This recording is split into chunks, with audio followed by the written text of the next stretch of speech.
সকলের জীবন। শ্রোতা বন্ধুরা, আশা করি যে যেখানে আছেন ভালো আছেন, সুস্থ আছেন। শ্রোতা বন্ধুরা, বাংলাদেশ বেতার রাঙামাটি কেন্দ্রের আয়োজনে আজকে সাপ্তাহিক রোম ম্যাগাজিন অনুষ্ঠান রোমলাভ থেকে সবাইকে শুভেচ্ছা, অভিনন্দন সহ সবাইকে সাদর আমন্ত্রণ জানাচ্ছি। একটি হাসি হচ্ছে এমন একটি উপহার যেটি দিয়ে আপনি সর্বোত্তম উপহার হিসেবে যে কাউকে দিতে পারেন এবং তার শক্তি দিয়ে পৃথিবীর যে কোনো রাজ্য জয় করতে পারেন। হাসি এবং কৃতজ্ঞতা মানুষকে আরো অনেক শক্তিশালী করে তুলতে সাহায্য করে। সাধারণ একটি হাসি আপনার হৃদয়কে প্রশস্ত করতে থাকে এবং অন্যের প্রতি ভিতরে মমত্ববোধ সৃষ্টি করে।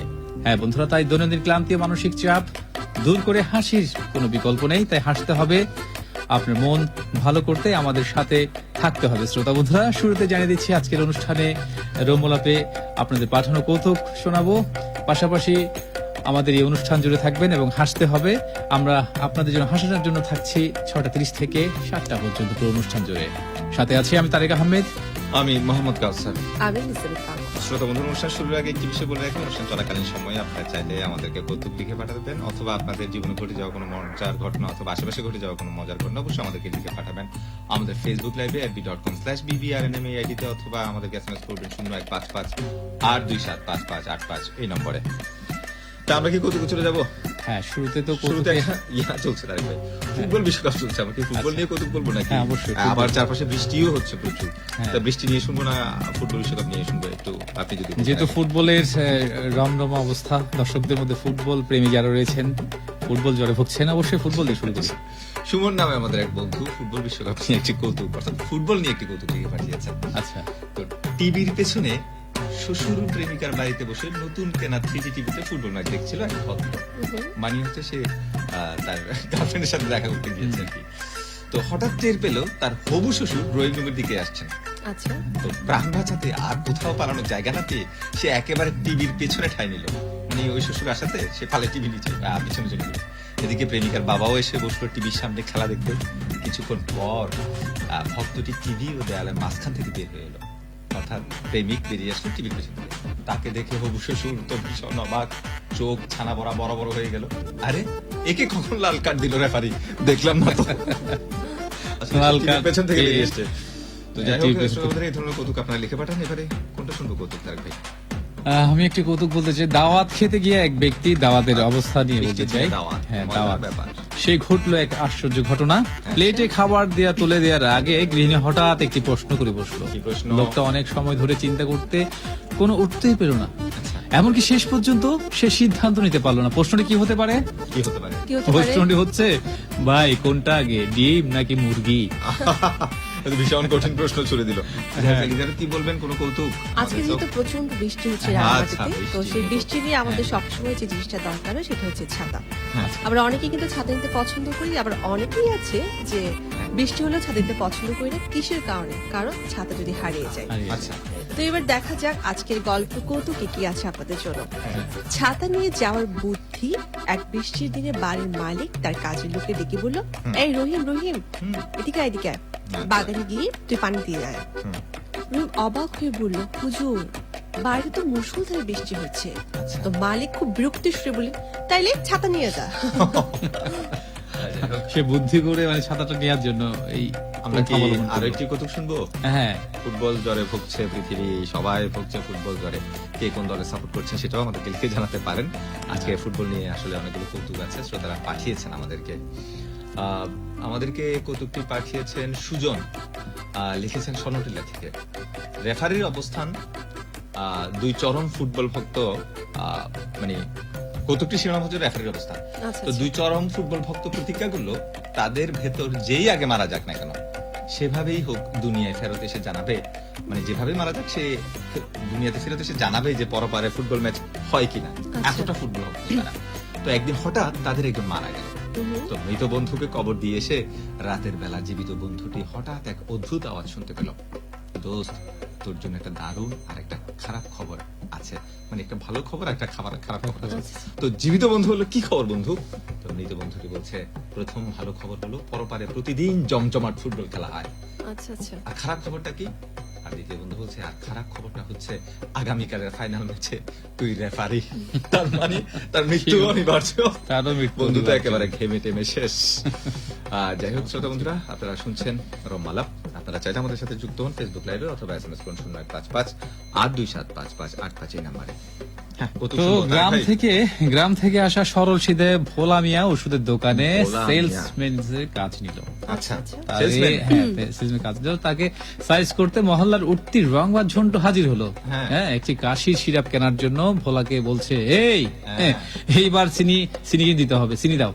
তো এখানে চিনি পাওয়া যায় না স্যার। ভোলা মেয়ে বলছে, স্যার এখানে তো চিনি পাওয়া যায় না।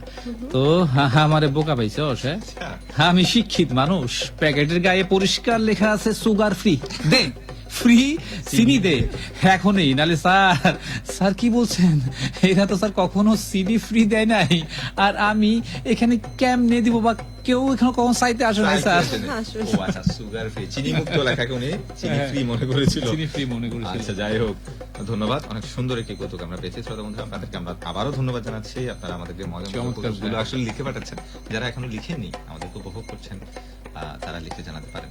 এলিজাবেথের কাছে আচ্ছা। এবার কৌতুক শুনবো। এলিজাবেথ। এবার আমরা এক ফরেনের কাহিনী শুনবো। তো এক বিদেশি বন্ধুকে দাওয়াত দিল এক ব্যক্তি। আচ্ছা। যথারীতি খাবার সময় এলো এবং সেই বিদেশি বন্ধুকে খাওয়াতে বসলেন তার বন্ধুটি। হ্যাঁ। তার এক গাদা মশলা আর ঝাল খেয়ে খাওয়ার পরে প্রকৃতির ডাকে সাড়া দিতে গেলেন বিদেশি ভদ্রলোক। প্রকৃতিটাকে, তাই তো? আচ্ছা, আর আধ ঘন্টা পরেই এক বিশ্বস্ত চেয়ার নিয়ে ফিরে আসলেন বাথরুম থেকে, ওয়াশরুম থেকে। এসে বলেন, আজ বুঝতে পারলাম এদেশের লোকেরা কেন টিস্যুর বদলে পানি ব্যবহার করে। কারণ কি? কেন? কারণ হচ্ছে আগুনকে আর কাগজ দিয়ে নেভানো যায়, তার জন্যই তো পানি আবশ্যক। অনেক মজার কৌতুক। আসলে ফেসবুকে আমাদের সাথে বন্ধুরা যুক্ত হয়েছেন, তাদের কথা একটু বলি। না বললে আমাদের নয়, সাথে, হ্যাঁ। যুক্ত আছেন এমডি শফিকুল ইসলাম, লিখেছেন সাথে আছি মোহাম্মদ শফিকুল ইসলাম, সভাপতি গ্রাম বাংলা রেডিও শ্রোতা ক্লাব, বইকুড়ি, মচমইল, বাগমারা, রাজশাহী। অনেক ধন্যবাদ, আপনি অনেক দূর থেকে আমাদের সাথে যুক্ত আছেন। আশা করছি মজার কোনো ঘটনা থাকলে সেটি আমাদেরকে লিখে পাঠাবেন। হিলসিকিএম আমাদের সবসময়ের নিয়মিত বন্ধু আমাদের সাথে যুক্ত আছেন, অনেক ধন্যবাদ। আপনারও যদি কৌতুক কিছু জানার থাকে পাঠাতে চান, বা আমাদের পাঠাতে পাঠাতে চান, পারেন। আমরা পড়ে শোনাবো। আমরা আরেকটা কৌতুক শুনবো কি, ফুটবল নিয়ে বা সমসাময়িক কিছু নিয়ে, নাকি হ্যাঁ, পরে শুনবো ফুটবলের কৌতুক। আচ্ছা, শুনে চাইলে স্কুলের ফুটবল খেলোয়াড়দের জার্সি বারবার চুরি হয়ে যাচ্ছে দেখে মহা চিন্তায় পড়ে গেলেন দলের কোচ রীতিমতো চিন্তিত। বারবার ফুটবল দলের কোচ টিমের জার্সিটা চুরি হয়ে যাচ্ছে। তো অনেক চিন্তা ভাবনা করে চুরি রোধ করতে জার্সির পেছনে এবার লেখা হলো মডেল স্কুলের জার্সি, কিন্তু তারপরেও জার্সি চুরি থামলো না, এরপরেও জার্সি চুরি হচ্ছে। কোচ আবারও চিন্তা ভাবনা করে নতুন জার্সি তৈরি করলেন। এবার জার্সির পিছনে লিখলেন মডেল স্কুল থেকে চুরি করা জার্সি। এবার চুরি একেবারে অটোমেটিক্যালি বন্ধ হয়ে গেল। চুরি ঠেকাতে কি অভিনব বুদ্ধি, দারুণ চমৎকার আইডিয়া। অনেক ধন্যবাদ শ্রোতা, মজার একটি কৌতুক আসলে আমরা উপভোগ করলাম। হ্যাঁ, আর কি কৌতুক শুনবো কোনটা? এবার হচ্ছে আমরা কৌতুক বলি আজ আবহাওয়ার মেজাজ নিয়ে। হ্যাঁ, আবহাওয়া নিয়ে বলতে, হ্যাঁ। আবহাওয়া নিয়ে? আচ্ছা, হ্যাঁ। ঠিক আছে। তো এক টুরিস্ট বিরক্ত হয়ে স্থানীয় এক ব্যক্তিকে বলল, ভাই হ্যাঁ। মেজাজটাই খারাপ হয়, এক সপ্তাহ ধরে হোটেলে আটকে আছি, বৃষ্টি থামার কোনো নাম গন্ধ নেই। ধন্যবাদ। আচ্ছা, আপনাদের দেশে এখানে গ্রীষ্মকাল হয় কবে আসে? হ্যাঁ, কবে তো আসে? স্থানীয় ব্যক্তি দীর্ঘশ্বাস ছেড়ে বলল, বলা মুশকিল, গত বছর তো গ্রীষ্মকালটা মঙ্গলবারই পড়েছিল, এবার কখন পড়বে বলতে পারছি না ভাই। আচ্ছা, চমৎকার ছিল। হ্যাঁ। পুলিশ একদিন এক মাতালকে রাতে ধরেছে। হ্যাঁ, বাহ। বলল, "এই, এত রাতে তুমি এখানে কেন? কোথায় যাচ্ছিস মাতাল মাতাল?" স্যার, না স্যার, মানে এই মদ খাওয়া নিয়ে মদের বিশ্লেষণ, মদ মানে এটা নিয়ে লেকচার শুনতে যাচ্ছি। আচ্ছা, হ্যাঁ, ইন্টারেস্টিং। তুই লেকচার শুনতে যাচ্ছিস? আশ্চর্য ব্যাপার কি এত রাতে? তাও না স্যার, এত রাতে আপনাকে লেকচার দিবে কি বলুন তো? স্যার, না মানে স্যার, আমার বউ আছে না স্যার। আচ্ছা, যাই হোক, আমরা স্বামী স্ত্রী নিয়ে একটা কৌতুক শুনি, তাই তো? হুম। হ্যাঁ, স্বামী স্ত্রীর কৌতুকগুলো সবসময় মজার হয়। আর আরেকটি বিষয় শ্রোতাদেরকে জানিয়ে রাখি, সেটা হচ্ছে আমাদের এই অনুষ্ঠানটি সম্পূর্ণ বিনোদনমূলক একটি অনুষ্ঠান। এখানকার কোনো কৌতুক বা মজার ঘটনা আপনারা সিরিয়াসলি নেওয়ার প্রয়োজন নেই। কারোর সাথে মিলে গেলে সেটা ক্ষমা সুন্দর দৃষ্টিতে করবে। স্ত্রী বলছে, স্বামী বলছে, কি বললে, এখনো খাবার হয়নি? ঠিক আছে, আমি চললাম হোটেলে খাবার খেতে। স্বামী চলে যাচ্ছে, রাগ করে খাবার রান্না করতে দেরি হয়েছে। স্ত্রী বলছে, প্লিজ আর মাত্র আধা ঘন্টা দেরি করো প্লিজ। তো স্বামী বলছে, আধা ঘন্টা কি খাবার তৈরি হয়ে যাবে? তো স্ত্রী বলছে, না না, আধা ঘন্টা রেডি হবে কেন, আসলে আমার রেডি হতে আধা ঘন্টা লাগবে। উনি নিজেও চলে যাবে খাবার খেতে, তাই তো? নিজেই চলে যাবে। হ্যাঁ। স্ত্রীরা কি এমনই হয়? আচ্ছা, যা কেমনই হয়, কোথায় কোথায় হয়তো মিলতে পারে কাকতালীয় ভাবে। হ্যাঁ। আচ্ছা, হ্যাঁ, ঠিক আছে। ঠিক আছে। একবার এক আদালতে চুরাই পাল সমেত এক চোরকে হ্যাঁ। পেশ করলো পুলিশ। অভিযোগ সম্পর্কে বিচারকে জিজ্ঞাসায় পুলিশ বলল, হুজুর হুজুর এই কাপড়ের পুটলিতে কিছু মোবাইল, ট্যাব, স্বর্ণালঙ্কার, কাপড় চোপড়, নগদ টাকা সহ একটি বাড়ির পেছনে দরজা দিয়ে মাঝরাতে ওই লোকটি চুপি চুপি বেরিয়ে পালাবার চেষ্টা করছিল। তাই ঠিক আমি তৎক্ষণাৎ তাকে হাতে নাতে ধরে ফেলেছি। সারা রাত লক আপে রেখে আজ এখন আদালতে পেশ করলাম। তো বিচারক চোরকে জিজ্ঞাসা করলেন, তুমি চুরি করেছো? তুমি কি চোর? তুমি চুরি করছো তাহলে? তখন চোর সাথে সাথে বলে উঠলো, না না না হুজুর, না হুজুর, আমি করিনি, আমি কবি রবীন্দ্রনাথ ঠাকুরের নির্দেশ পালন করেছি শুধু। তো বিচারক তো পুরো অবাক, সে বললো, তার মানে কবিগুরু রবীন্দ্রনাথ ঠাকুরের নির্দেশ পালন করেছো মানে? বুঝলাম না, আমাকে বুঝিয়ে বলো। তো চোর সাথে সাথে বলে উঠলো, কাল মাঝরাতে আমি শুনতে পেলাম একটা গান ভেসে আসছে, আজ জ্যোৎস্না রাতে সবাই গেছে বলে। তাই ভাবলাম আমি বা বসে থেকে কেন, আমাকে তো কবিগুরুর নির্দেশ পালন করতে হবে, তাই আমিও যাই, তাই বেরিয়ে পড়লাম। রাস্তার একেবারে শুনশান, বুঝলাম সবাই নিশ্চয় বলে চলে গেছে। তখন তাড়াতাড়ি আমার পা চালাম, যাচ্ছি যাচ্ছি যাচ্ছি, হঠাৎ একটা বাড়ির সামনে শুনতে পেলাম ভেতর থেকে শরীরা কণ্ঠে কেউ বলছে, এসো এসো আমার ঘরে, এসো আমার ঘরে। তাই আমিও সাথে সাথে চলে গেলাম তার ঘরে। অনেক ধন্যবাদ। আমাদের সাথে ফেসবুক লাইভে কমেন্ট করে যুক্ত আছেন সোহেল রানা, উনি লিখেছেন 3 জনকে, এই চমৎকার লাগছে।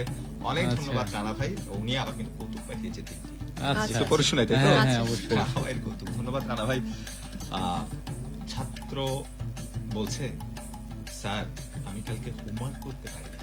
স্যার বলছে, কেন? তো ছাত্র বলছে, কারণ আমার কলমটা রাতে ঘুমিয়ে পড়েছে। আচ্ছা, কলম বই কারণে সে হোমওয়ার্ক করতে পারে। টপ লেভেলের ছাত্র আসলে। তো আরেকটা কতগুলো লিখেছেন, উনি সংক্ষেপে লিখেছেন, কতগুলো একটু পড়ে শোনাই। আম্মু বলছে আর কি, তুই সারাদিন মোবাইল টিপিস, রান্না শিখবি কবে? একটু রান্নাটা শিখ। আমি বলছি, আম্মু ইউটিউবে রান্নার ভিডিও দেখি তো, সেটাই তো শেখা হয়ে যাবে, শর্টকাট। আচ্ছা, তো চাউমিন এবং নুডলস এর মধ্যে কথা হচ্ছে, এটাই ভালো খাবার, পছন্দের খাবার, তাই তো? তো চাউমিন বলছে, আমাকে সবাই এত পছন্দ কেন করে? নুডলসকে সে জিজ্ঞেস করছে, আসলে কেন পছন্দ কেন পছন্দ করি? নুডলস বলছে, কারণ তুমি সবজি, ডিম, সস নিয়ে সবাইকে একসাথে রাখো, তুমি তো আসল টিম ওয়ার্কার। তাই আসলে তো চাউমিন তো এটাই করে, তাই তো? রানা ভাই অনেক ধন্যবাদ। অনেক ধন্যবাদ, কয়েকটি চমৎকার কৌতুক কৌতুক লিখে পাঠানোর পাঠিয়েছেন জন্য। আপনি।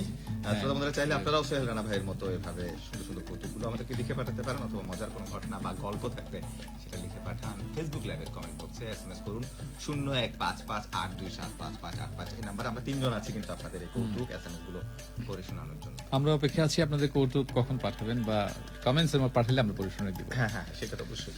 আমরা তো শ্রোতাদের জন্যই আসলে উপস্থিত হই প্রতিদিন, তাই তো? এলিজাবেথ কিছু বলবেন? বৃষ্টির কারণে, তো আমরা জানি সচরাচর বৃষ্টির কারণে কিন্তু ক্রিকেট খেলার ম্যাচ কিন্তু পরিত্যক্ত হয়ে যায়। তো এমন একটি ঘটনা নিয়ে এবারে কৌতুকটি। হ্যাঁ। বৃষ্টির কারণে ম্যাচ পরিত্যক্ত স্যার ক্লাসে ক্রিকেট ম্যাচ নিয়ে রচনা লিখতে দিলে সাথে সাথে সবাই বলে, ঠিক আছে স্যার, আমরা লিখছি। সব ছাত্র লেখা শুরু করলো। ঠিক তখনই রন্টি জানলা দিয়ে উদাস চোখে বাইরের মাঠের দিকে তাকিয়ে থাকে। কেন? তো আচ্ছা, স্যার তো পুরো হতভম্ব, কি ব্যাপার, সবাইকে লিখতে দিলাম, সবাই লিখছি, রন্টি কি করছে? সে জানা দেখে তাকিয়ে। স্যার রেগে গিয়ে জিজ্ঞেস করলেন রন্টিকে, রন্টি এদিকে আসো, খাতা দেখাও। আচ্ছা, তুমি কি লিখেছো দেখি খাতা দেখাও। তো রন্টি উঠে আসলো, উঠে এসে বললো, স্যার যেখানে লেখা আছে বৃষ্টির কারণে ম্যাচ পরিত্যক্ত ঘোষণা করা হলো। তার মানে রচনা এখানেই শেষ। এটাও দুই লাইন শর্টকাট, না, এটাও এখানেই কিন্তু শেষ। শর্টকাট। আসলে দারুণ, চমৎকার। আরেক ভাই কেন চুপচাপ? তার ভাই একটা কৌতুক শোনা। হ্যাঁ, ছিটখানি নষ্টের একটি গল্প মনে পড়ে গেল। তো প্রথম বন্ধু যে বলছে, জানিস আমার বাসায় না সবাই বাথরুমে গান করে। কি? তো দিদি বন্ধু, কেন? সবাই কাজের লোকও গান করে। হ্যাঁ, কাজের লোকও গান করে। হ্যাঁ, কেন? ধুর না, আসলে বাথরুমের সিটখানি নষ্ট হয়ে গেছে, তো কেউ গেলে কেউ গান করতে হয়, কারণ অন্য কেউ ঢুকে না পড়ে। আরেক ভাই এটাকে কি বলে? Ninja technique. দারুণ নিনজা টেকনিক। আসলে তো চমৎকার। যাই হোক, আমরা কি এটাই স্বামী স্ত্রী নিয়ে আরো কৌতুক শুনবো? হ্যাঁ, অবশ্যই। স্বামী স্ত্রীর কৌতুকগুলো খুব শ্রোতারা পছন্দ করছে, কেন বুঝলাম না। হ্যাঁ। স্ত্রী বলছে স্বামীকে, আমাকে তোমার কেমন লাগে? তো স্বামী বলছে, আবেগের কণ্ঠস্বরে ভারী মাথায়, খুব ভালো লাগে। স্ত্রী বলছে, না না, তাও বলো না, কতটা ভালো লাগে? তো স্বামী বলছে, তুমি আমাকে তোমাকে আমার যে এতটা ভালো লাগে। স্ত্রী বলছে, যে কতটা ভালো লাগে? তো স্বামী বলছে, মন চায় তোমার মতো আরেকজন নিয়ে আসি। চমৎকার ছিল, হ্যাঁ। বুদ্ধিমান স্বামী, তাই তো তারেক ভাই? হ্যাঁ, তবে এখন যে কবুতরটি পাঠিয়েছেন রিজার্ভ থেকে ইমরান, হ্যাঁ, বাসে উঠে বসতে পাশের সিটে সুন্দর একটি মেয়ে বসে বলল, ও মাই গড, এত সুন্দর ছেলে। তো সাথে সাথে আমি তো দেখে বলতে, বাহ, তো বলছে আপনার বডি এত সুন্দর, জিম করে নিশ্চয়ই? বলতে, হ্যাঁ হ্যাঁ, আব্বা আম্মা তো আসলে কালা চাঁদ ছাড়া কখনো বলে নাই, তবে গার্লফ্রেন্ডও কালো ডাকতো। তবে এই মেয়েটা কেন যেন সুন্দর পাইলো আমি তো বুঝলাম না। হ্যাঁ, মনে মনে লজ্জা পাচ্ছিলাম। একটু পরে মেয়েটা পাশের ছেলেকে বললে, ভাই আপনি একটু উঠে বসুন, এই ভাইকে একটু জায়গা দেন, আমি ওনার পাশে বসবো। তো ওই ভাই সাথে সাথে উঠে গেল পাশ থেকে। তো আমি আমার সিটে বসে পড়লো, আমিও বসে পড়লাম। পাশের সুন্দরী মেয়ে, গায়ে একটু শুশুই লাগলো। হ্যাঁ, মেয়েটার সিটে বসলাম। তো মেয়েটা আমার পাশে বসে খেয়াল করে দেখলাম মেয়েটা আসলে বেশ সুন্দর। হ্যাঁ, এমন সুন্দর মেয়ে আসলে চোখে পড়ে কখনো। কয়েকদিন আগে টিভির বিজ্ঞাপন থেকে একটি ফেস ওয়াশ কিনেছিলাম। বিজ্ঞাপনে ফেস ওয়াশ আসলে লেখা ছিল 4 সপ্তাহ ব্যবহার পরে ত্বক হবে উজ্জ্বল, চকচকে, ফুরফুরে। তো আমি আসলে কিভাবে 2 সপ্তাহের মধ্যে সুন্দর হয়ে গেলাম চিন্তা করতেছিলাম যে আসলে এই মেয়ে যে আমার সুন্দর কেমনে দেখলো বুঝতে পারলাম না। 2 সপ্তাহে কাজ হয়ে গেল। তো লোকাল বাসের মেয়ে যেহেতু বসলাম, তো মেয়ে তো সুন্দরী, পাশে ছেলেরা তো জিজ্ঞেস করলো, আপনি ভাই সিঙ্গেল? তো যথারীতি আমি উত্তর দিলাম, হ্যাঁ, মানে আমাকে বলছেন, হ্যাঁ হ্যাঁ সিঙ্গেল। মেয়েটা এবার সরাসরি বললো, ভাই আমার সাথে প্রেম করবেন? তো আমি তো সাথে সাথে ওই যে ক্যান্ডি মিল্কের লাড্ডু ফুটে, ওই লাড্ডুটা আমার মনে ফুটে গেল। হ্যাঁ, মানে লাড্ডু ফুটে গেল। সাথে সাথে চিন্তা করলাম, সারা জীবন তো গার্লস স্কুলের পাশে দাঁড়িয়ে একটা মেয়েও পড়াতে পারলাম না, আজকে এই ভাগ্যক্রমে কেন এই মেয়েটা আমার কপালে এসে জুটলো।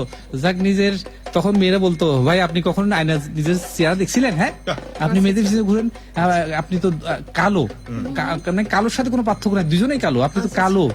তো ইস, পাশে বসা সুন্দরী মেয়েটা যেহেতু যদি ভিডিও করে দেখাতে পারতাম তাহলে মেয়েটা হয়তো বুঝতে পারতো যে আসলে আমি কত যে সুন্দর। হ্যাঁ, তো দাঁড়িয়ে থাকা আরো 3টা মেয়ে আসলো, এসে বললো একই কথা, ভাই আপনি তো খুব স্মার্ট, এত সুন্দর লাগছে আপনাকে। হ্যাঁ, এখন আমি তো পুরা মানে উত্তর না দিতে মানে পুরা বেহুশের অবস্থা। হ্যাঁ, নিজের চেহারা নিজেই আবার দেখলাম ক্যামেরাটা বের করে।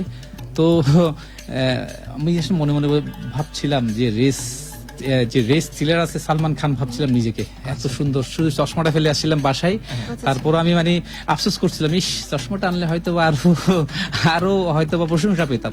তো ওয়াও, তো প্রেম করতে এসে মেয়েদের ধপাস দুপুর শুরু হয়ে গেল বুকে। এখন কি করা যায়? এখন 4 মেয়ে শুরু করে দিল আমার হাত 2টা ধরলো, 2টা পা ধরলো, 2টাই টানাই শুরু করলো, হবে এই আমার। এখন তো পড়ে গেলাম মুসিবতে। এত বাসে উঠে গিয়ে দেখলাম সর্বনাশ অবস্থা। তো শেষে করলাম কি, এখন হুট করে দেখলাম বাস কন্ডাক্টর উঠে আসলো, বলছে, ভাই আমি সিগারেটের আগুন জ্বালানোর জন্য গেলাম, আপনি কখন আসলেন? আমাকে বললো। আচ্ছা ভাই, আরে সর্বনাশ, কি হলো? ভাই আপনি যে বাসে উঠলেন, বাসটা তো আসলে আমি পাবনায় নিয়ে যাচ্ছিলাম, মানসিক হাসপাতালে। আপনি উঠে পড়লেন, এই যে যাদেরকে দেখছেন সব মানসিক রোগী, আপনি তাড়াতাড়ি দ্রুত নেমে পড়েন। আমি এই কথা শুনে আসলে চিন্তা করলাম, ওই কালোই রয়ে গেলাম, আমার জীবনে আর উন্নতি হলো না, শেষ পর্যন্ত পাগলদের কারখানায় পড়ে গেলাম আর কি। আচ্ছা, অনেক ধন্যবাদ তারেক ভাই। অনেক মজা ছিল গল্পটি। ফুটবল নিয়ে রানা ভাই কিন্তু একটা কৌতুক পাঠিয়েছে। একটা পাঠিয়েছে, হ্যাঁ, সোহেল রানা আমাদের নিয়মিত শ্রোতা, একেবারে সবসময় যুক্ত থাকে। তো উনি আসলে এই কৌতুকটা না লিখতেও পারতো, একটু তারপরে পড়ে শোনাই। আচ্ছা। আর্জেন্টিনা ফ্যান বলছে, কাকে? ব্রাজিল ফ্যান, ভাই মেসি অবসর নিলেও কিন্তু টেনশন নেই। তো ব্রাজিল ফ্যান বলছে, কেন? আর্জেন্টিনা ফ্যান বলছে, কারণ আমাদের কাছে এখন বিশ্বকাপটা আছে, আর তোমাদের কাছে আছে শুধু 2002 এর হাইলাইটস। ভাই এটা না বললে কি নয়? হ্যাঁ, যাই হোক, ধন্যবাদ রানা ভাই আপনাকে। রানাকে নিয়ে একটা কিন্তু কৌতুক আছে, আমি বলবো একটু পরে। হ্যাঁ, যেহেতু আমাদের এই তো রানা ভাই, আমাদের জন্য আপনি অপেক্ষা করতে থাকবেন, শুনতে থাকো, আপনার জন্য যেহেতু নতুন কিছু মজার কিছু। হ্যাঁ, যাই হোক, আমরা আরেকটা কৌতুক শুনি তাহলে। না, সুমন নামে আমাদের এক বন্ধু কৌতুকটি পাঠিয়েছে, এলিজাবেথ পড়ে শোনালে ভালো হতো আর কি। আচ্ছা। দয়ালু এক বৃদ্ধ রাস্তার পাশে খোঁড়া এক লোককে বসে থাকতে দেখে লোকটার বুকে একটা কাগজে লেখা, আমি খোঁড়া, কোনো কাজ করতে পারি না, দয়া করে আমাকে সাহায্য করুন। আচ্ছা, চিরকুট লেখা আছে। তো বৃদ্ধ খোঁড়া লোকটার কাছে গেল, বলে, সত্যি তোমার অনেক কষ্ট, তবে অন্ধ লোকদের জানো তোমার থেকে আরো বেশি কষ্ট। তো লোকটা মুচকি এসে বলল, আমি অন্ধ হয়ে ভিক্ষা করতাম, তখন লোকে অচল পয়সা দিত, তাই এই নতুন কয়দা করেছি। মানে সেও অন্ধ, তুই অন্ধকে বলছি। বাহ, বাহ, চমৎকার বাহ, ছিল, বাহ। হ্যাঁ। বেশ চমৎকার বন্ধু। আপনারা এই ধরনের মজা মজা কৌতুক লিখে পাঠান। আর মাত্র সামান্য সময় আছি আমরা। ফেসবুক লাইভে লিখুন মজার কোনো ঘটনা নিজের জীবনের অথবা আশেপাশে ঘটে যাওয়া অথবা জীবনে ঘটে যাওয়া মজার কোনো গল্প কবিতা আমাদেরকে আচ্ছা, কোনো সমস্যা নেই, হ্যাঁ। আমরা পড়ে শোনাবো আপনাদেরকে। এখন কোন কৌতুকটি আপনি যখন বলেছিলেন রানা ভাই যেটা কৌতুক রানা বলেছে, ভাইয়ের আমরা কি কৌতুক। শুনতে পাই? রানা আমার ভাই শ্রোতার জন্য কৌতুক? ডেডিকেট করে কৌতুকটা কি বলা আচ্ছা, যায়? শ্রোতাদের উদ্দেশ্যে তাহলে যদি রাধাকে নিয়ে বিশেষ করে কৌতুক- আমাদের নিয়মিত বন্ধু। আচ্ছা আচ্ছা আচ্ছা। ওনার জন্য একটা তো যথারীতি হ্যাঁ, বেতারের আমাদের যে অফিস রয়েছে, আমরা তো সবাই অফিস কলিগ হিসেবে যারা যারা কাজ করি, তো এখন নতুন নিয়ম এসেছে স্যাররা, যেহেতু এখন সময়ের প্রতি সিনসিয়ার, এখন দেশ পরিবর্তনের পালা, বর্তমান সরকারও সময়ের প্রতি খুব সিনসিয়ার, তো আমরা এখন পরিবর্তনের জন্য সময়ের প্রতি খুব গুরুত্ব দিয়ে এখন চলছে সবখানেই। তো একদিন বাইরে মুষলধারে বৃষ্টি হচ্ছে, আচ্ছা ঝুমঝুম স্যার বৃষ্টি। হ্যাঁ বললো এই এখন স্যার বললো এই সময় কটা, 9টায় কিন্তু অফিসে ঢুকতে হবে। তো রানা বললো স্যার বাইরে তো স্যার প্রচুর বৃষ্টি, স্যার কেমনে আসবো স্যার বাসা থেকে, যা ভুরি করেছি স্যার, এখন হাঁটতে গেলে স্যার ভুরির ভারে তো সময় লাগে স্যার প্রায় অফিসে পৌঁছাতে। স্যার বললো এই দাদা এ হবে না তো, আপনি তো জব অ্যাপ্লিকেশনে লিখেছেন সাঁতার কাটতে আপনি খুব পটো, সাঁতার আপনার প্রয়োজন, হ্যাঁ সাঁতার আপনার পছন্দের, তো সাঁতার কেটে চলে আসেন। তো যথারীতি 9টার মধ্যেই অফিসে চলে আসতে হলো, বাঁচার উপায় নাই, তাই তো? তাহলে আমরা বৃষ্টির মধ্যে না হেঁটে তার বৃষ্টির মধ্যে সাঁতার কেটে সাঁতার কেটে আসতে আসতে হলো। তার মানে কি জব অ্যাপ্লিকেশনে আমাদেরকে সাবধানে লিখতে লিখতে হবে, হ্যাঁ। ঠিক আছে, রানা ভাই আপাতত ফেসে গেছে, কিছু করার নেই। আমরা কি কৌতুকে চলে যাবো নাকি হ্যাঁ কৌতুকে তো অবশ্যই আমাদের সময় যেহেতু আছে, কৌতুক তো আমরা করতে পারি। পড়তে পারি? তো হ্যাঁ, ক্রেতা দুধওয়ালাকে বলছে হারামজাদা আর কখনো দুধে পানি মিশাবি না তো। তো দুধওয়ালা বলছে না হুজুর, কথা দিলাম আর কখনোই মেশাবো না। তো ক্রেতা বলছে কসম খা থাকে। তো উনি বলছে কসম খাইলাম হুজুর, আচ্ছা আজকের মতো ছেড়ে দিলাম, তাইলে আর যাতে না হয়। তো পরের দিন, ওরে হারামজাদা কথা দিয়ে তুই আবার দুধে পানি মিশিয়েছিস। তো বিক্রেতা বলছে হারাম বলছি স্যার, এই কাজ আমি করি নাই। তাহলে দুধে এত পাতলা কেন? স্যার আজকে কি করেছে জানেন, আজ পানিতে দুধ মিশিয়েছে হুজুর। দুধে পানি না মিশিয়ে পানিতে মিশিয়েছিল, মিশিয়েছে, মারাত্মক ট্যালেন্ট। এতে করে পাতলা হয়ে গেল।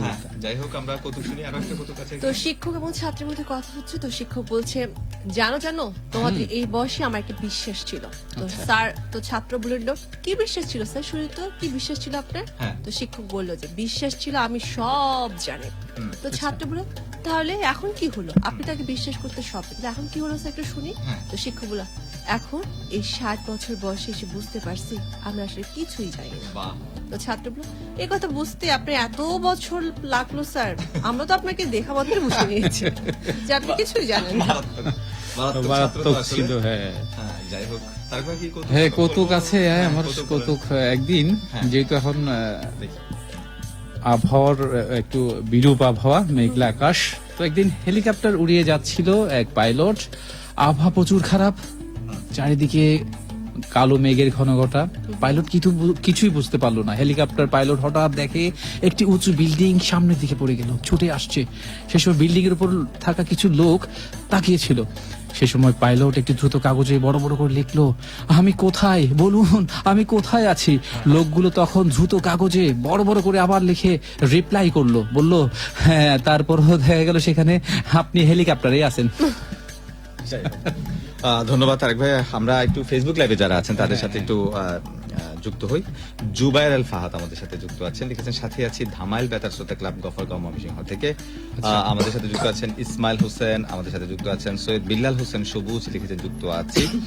শ্রোতা বন্ধুরা, আপনারা চাইলে আমাদেরকে কৌতুক লিখতে পারেন অথবা মজার কোনো গল্প লিখতে পারেন ফেসবুক লাইভে, অথবা এসএমএস করতে পারেন আমাদেরকে। আমরা কৌতুক শুনবো আরেকটি, তাই তো? আরো কৌতুক শোনা যায়, হ্যাঁ, আসলে আমরা- আমরা যেহেতু সময় যেহেতু আছে, শ্রোতারা পাঠানো কৌতুক আমাদের করবে। সেটাই আমরা আচ্ছা, স্বামী এবং স্ত্রী ঝগড়া হচ্ছে। তো স্বামী তো সবসময় কিন্তু ঝগড়া মাঝে মাঝে লেগে থাকে টুকটাক, এটা কিন্তু নিতান্ত কৌতুক।